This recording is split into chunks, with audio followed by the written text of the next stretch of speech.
अस्सलामुअलैकुम दोस्तों, मेरा नाम है असीब शफकत और आप देख रहे हैं हंसी टीवी। लेकिन जो सपना हम सबकी आंखों में होना चाहिए, केवल अफगानिस्तान तक नहीं, हमें मक्का के उस मंदिर को भी लेना होगा जहां महादेव की गंगा जमजम के रूप में बहती है। आपको कैंसर परवार वहां जाकर करना पड़ेगा जहां से सारा कैंसर फैलता है।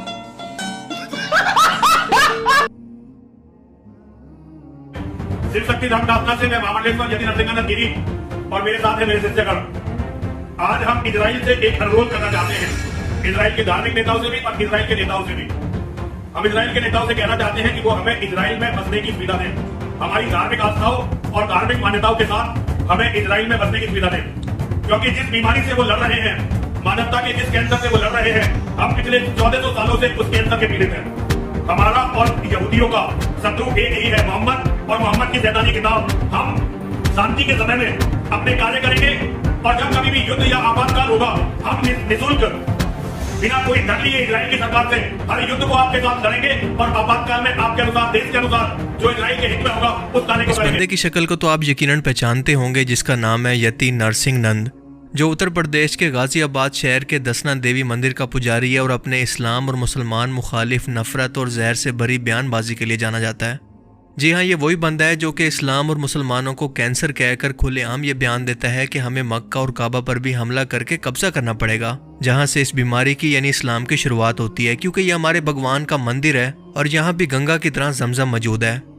कहते हैं कि औकात और ज़रूरत से ज़्यादा अगर किसी शख्स को कुछ मिल जाए तो वो इसे कंट्रोल नहीं कर पाता। अब हिंदुस्तान के अंदर क्योंकि हुकूमत ही कट्टर हिंदू नस्ल परस्ताना सोच की हामिल बीजेपी और आरएसएस की है, जो बजाते खुद इंतहा पसंदी को बढ़ाकर हिंदू कौम से मजहब और देशभक्ति का वोट लेती है, खुद दिन रात मुसलमानों को हिंदुस्तान से ख़त्म करने और इनकी तजलील का कोई भी मौका हाथ से नहीं जाने देती। तब आप सोच सकते हैं कि इस सूरत हाल के अंदर उम्र के आखिरी हिस्से के अंदर एक सटियाए हुए शख्स का कॉन्फिडेंस लेवल क्या होगा, जो मुसलमानों को दहशतगर्द कहकर खुद मुंह से फूल बरसा रहा है। इसका कॉन्फिडेंस लेवल ये बता रहा है कि इसे खुद से खुली छूट देकर ये नफरत फैलाने के लिए छोड़ा गया है, ताकि आरएसएस और बीजेपी जैसी जमातें अपने वोट बैंक को बढ़ा सकें। वो बीजेपी जिसके लीडर पार्लियामेंट के अंदर बैठकर फैश फिल्में देख रहे होते हैं, जिसके सबसे बड़े और अहम सूबे उत्तर प्रदेश का चीफ मिनिस्टर एक हिंदू पंडित है और सरेआम हथियार उठाकर मुसलमानों को कत्ल करने और इनकी बेटियों को रेप करने की धमकियां जुलूसों के अंदर देता है। सो ऐसे लोगों से आप ऐसे बयानों के अलावा भला उम्मीद भी क्या कर सकते हैं कि इस जाहिल को इतना भी नहीं पता कि काबा कोई मंदिर नहीं है, ये मुसलमानों के लिए सिर्फ नमाज पढ़ने की डायरेक्शन है, इससे बढ़कर इसकी कोई अहमियत नहीं। ये ना कोई मंदिर है ना कोई बुत जिसकी मुसलमान इबादत करते हों। गाय के गोबर की रिसर्च से बाहर निकलकर कुछ सोचें तो शायद इनका दिमाग कुछ काम करे। आपने कभी गाय के गोबर से अपने मुंह को धुला? नहीं। केमिकल युक्त फेस वॉश आप यूज करते हैं, लेकिन शुद्ध गाय का गोबर, इस गोबर से नहाने से चमड़ी का कोई भी रोग हो, मैं गारंटी देता हूं, चमड़ी संबंधी कोई भी रोग हो, आप गौ के शुद्ध देसी गाय के दो गोबर से स्नान करेंगे तो आपका चमड़ी का रोग समाप्त हो जाएगा। इतनी ताकत गोबर में है। और जिसको संतान नहीं होती वो गाय को गेहूं खवाए और गेहूं जब उसके गोबर से वापस आए तो उसको धुल करके, उसे सुखा करके, उसको पीस करके उस आटे की रोटी बनाकर भगवान को भोग लगाकर वो रोटी खाने से संतान प्राप्ति होती है। गोबर से इतनी मोहब्बत है कि इनका बफ चले तो फेस वॉश के साथ साथ सुबह नाश्ते के अंदर भी ये गाय का गोबर ही खाएं। और ये लोग ऐसी हरकतें करके हिंदुत्व को प्रमोट करना चाहते हैं। अंदाजा लगाएं, उस काबा पर हमला करना चाहते हैं जहां पर दज्जाल को भी दाखिले की इजाजत नहीं, उस जगह पर जो दुनिया के हर मुसलमान के लिए सबसे अहम और सबसे मुकद्दस जगह है, जिसके लिए वो जान भी दे सकते हैं। क्या इस शख्स की ये हैसियत है या इसके अंदर इतना हौसला है कि अपनी इस कॉज के लिए ये जान दे सके? हे हिम्मत। वैसे इस शख्स को देखकर मुझे ये वीडियो याद आती है, जिसके अंदर आप भी देख सकते हैं कि जब तक एक कुत्ते के सर पर इसके मालिक का साया, इसकी मौजूदगी है, वो बड़ा उछल उछल कर जोश से अपने दुश्मन पर भौंकता है, इस पर हमला करने के लिए आगे बढ़ता है, लेकिन इसका मालिक इसे रोक लेता है। लेकिन जैसे इसका मालिक कुछ सेकंड्स के लिए इसको छोड़कर बाहर गया या फिर इसके सर से अपना साया उठा लिया, फौरन से इसकी हवा निकल जाती है। फिर चाहे वो दुश्मन इसके साथ जैसा मर्जी सलूक करे, इसे मारे पीटे या फिर इसके साथ जो मर्जी करे। वैसे तो ये वीडियो एक फनी अंदाज के अंदर बनाई गई है, लेकिन सेम इस हिंदू पंडित की मौजूदा हालत को बयान करती है। और अगर ऐसा नहीं है तो ऐसे नफरत अंगेज बयानों के बाद इस शख्स को जेल के अंदर होना चाहिए था। इन्हीं भकंडियों की बातों में आकर जब इनकी ब्रेन वॉश अवाम जोश में आती है तो अपनी फेसबुक प्रोफाइल पर काबा को वापस लेने की बातें करती है, लेकिन जैसे ही इन्हें पता चलता है कि वो हिंदुस्तान के अंदर नहीं बल्कि सऊदी अरेबिया के अंदर मौजूद हैं, तो एक गाड़ी उठाकर इनको ले जाती है, जिसके बाद इनका सारा कॉन्फिडेंस और देशभक्ति का सॉफ्टवेयर न्यू वर्जन पर अपडेट कर दिया जाता है, क्योंकि ये वाकया हाल ही में सऊदी अरेबिया के अंदर पेश आया। और जाहिर है कि इसकी वजह यह है कि ऐसे लोग बहुत ही बुज़दिल होते हैं, क्योंकि ये किसी नजरिया या लॉजिक से मुतासिर नहीं होते बल्कि जज्बाती तौर पर सिर्फ ब्रेन वॉश होते हैं। ये सब दोगलापन है। यही नहीं बल्कि एक मजीद स्टेप आगे जाते हुए इस शख्स को खबरों के अंदर रहने की इतनी आदत पड़ गई है कि इसने हाल ही में इसराइल फलस्तीन मुद्दे को मौका गनीमत जानते हुए अपने 5 साथियों की फौज के साथ ये बयान दिया कि मैं इसराइली प्राइम मिनिस्टर नेतन्याहू से कहता हूँ कि हमारे 1000 लोगों को इसराइल के अंदर आबाद होने की इजाजत दी जाए, ताकि हम लोग आपके साथ मिलकर एक दुश्मन को, यानी हमारे कॉमन दुश्मन मुसलमान और इस्लाम का सफाया कर सकें, जिससे हम पिछले 1400 सालों से लड़ रहे हैं। अब इस तरह के बयानात के बाद इस शख्स की नफरत का अंदाजा लगाएं कि ये किस तरह से दिलो दिमाग के अंदर मुसलमानों के खिलाफ नफरत से भरा हुआ है। ये बंदा अपने ऊट पटांग बयानों की वजह से इतना खबरों के अंदर रहा है कि इसे खुद हिंदुस्तान के अंदर भी अब कोई सीरियस नहीं लेता, बल्कि लोग तो अब इसे सिर्फ इंटरटेनमेंट के लिए सुनते हैं।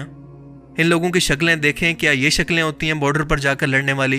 प्रेशर कुकर की सीटी से ही जिन लोगों की पतलूनें गिली हो जाती हैं वो बॉर्डर पर जाकर लड़ने की बातें कर रहे हैं। ये दिन भी देखने थे। और याद रहे कि मैं यहाँ पर सब हिंदुओं और पंडितों की बात नहीं कर रहा, बल्कि सिर्फ इन कुछ खास लोगों की बात कर रहा हूँ जो कि ये नफरत फैलाने और तोड़ने का काम करते हैं। बचपन में गाय का गोबर ज़्यादा खाने से, व्हाट्सएप यूनिवर्सिटी से ग्रेजुएट होने से, या फिर बॉलीवुड की हायर एजुकेशन कमीशन से पास होने वाले गधे कुछ ऐसे ही होते हैं, जिन पर ना कोई दीन की तालीमात असर करती हैं और ना ही दुनिया की कोई तालीमात।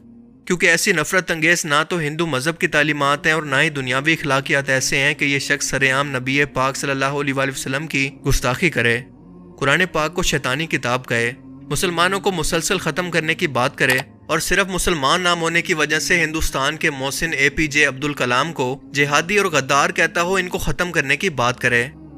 APJ अब्दुल कलाम जैसे लोग बहुत घातक हैं। दुनिया ऐसे लोग दुनिया में नहीं होने चाहिए। APJ अब्दुल कलाम जैसे गद्दार, APJ अब्दुल कलाम जैसे लोग राक्षसों की श्रेणी में आते हैं। APJ अब्दुल कलाम जैसे मुसलमान आम जिहादी से हजारों गुना ज्यादा घातक होते हैं। क्योंकि वो कहते हैं ना कि लश्कर भी तुम्हारा है, सरदार भी तुम्हारा है, तुम झूठ को सच लिख दो, अखबार भी तुम्हारा है। ये इतना मेंटल केस है कि खुद हिंदू पंडितों पर सुप्रीम कोर्ट और BJP लीडर्स को भी गालियां देता है, अपनी तारीख पर एतराज करता है। इसीलिए हिंदुस्तान के अंदर अब इसे कोई सीरियस ही नहीं लेता। ये अपने खुद के लोगों के अंदर भी एक जोकर या फिर मस्खरा बन चुका है। ये बंदा अपने साथ 1000 लोगों को लाने की बात कर रहा है, लेकिन इसके साथ जो ये 5 लोग भी खड़े हैं उनकी शक्लें बता रही हैं कि कहीं असल के अंदर इसराइल इस मस्खरे को इजाजत दे ही ना दे। इस बंदे को अभी तक ये नहीं पता कि बॉलीवुड की जंगों के अंदर और असल मैदान जंग की जंगों के अंदर फर्क क्या होता है। देखें, ऐसे जहरीले लोग दुनिया के हर जमाने के अंदर मौजूद होते हैं जिनका ठिकाना जेल होता है, पर जब कानून और इंसाफ ही ऐसे लोगों को प्रमोट करने के लिए सहूलत फराम करे तो फिर ऐसे ही मस्खरे अपने लोगों के लीडर्स बनकर सामने आकर इन्हें मिसगाइड करते हैं, नफरत फैलाने का काम करते हैं, पुरतशद्दुद सोच और मजहबी दहशतगर्दी को प्रमोट करते हैं जिसका किसी भी मजहब से कोई ताल्लुक नहीं। तारीख गवाह है कि कभी भी किसी नफरत फैलाने वाले, लोगों को तोड़ने वाले शख्स को याद नहीं रखा गया। इसका एक वक्त अरूज का जरूर होता है, पर इसके जाने के बाद इसे ना सिर्फ सब भुला देते हैं बल्कि इंतहाई बुरे अल्फाज से हमेशा याद भी रखते हैं। लेकिन दूसरी तरफ लोगों के अंदर प्यार बांटने वाले, इन्हें जोड़ने वाले लोगों को दुनिया इनके मरने के बाद भी हमेशा याद रखती है। इनकी लेगेसी हमेशा जिंदा रहती है। लोग इन्हें हमेशा अच्छे अल्फाज के अंदर याद रखते हैं। पूरी हिंदू कौम ऐसी नहीं है, क्योंकि इसके अंदर भी अमन पसंद लोग, समझदार लोग मौजूद हैं, पर यह मुट्ठी भर लोग इन अमन पसंद लोगों का भी इमेज दुनिया के सामने खराब करते हैं, जिन्हें देखकर जाहिर है कि दुनिया का हर एक मुसलमान और इंटरनेशनल मीडिया एक हिंदू मेजॉरिटी के तौर पर पेश करता है, जो कि मुसलमानों को दहशतगर्द कहकर खुद भी नफरत फैला रहा है, जिसकी वजह से इसके खुद के समाज के लोग भी इससे नफरत करते हैं। और इसी के लिए ये मिसाल बनी है कि धोबी का कत्ता ना घर का ना घाट का। बाकी आप इस बारे में क्या सोचते हैं, अपनी कीमती राय का इज़हार कमेंट सेक्शन में ज़रूर करें। Thanks for watching this video. अल्लाह हाफिज़।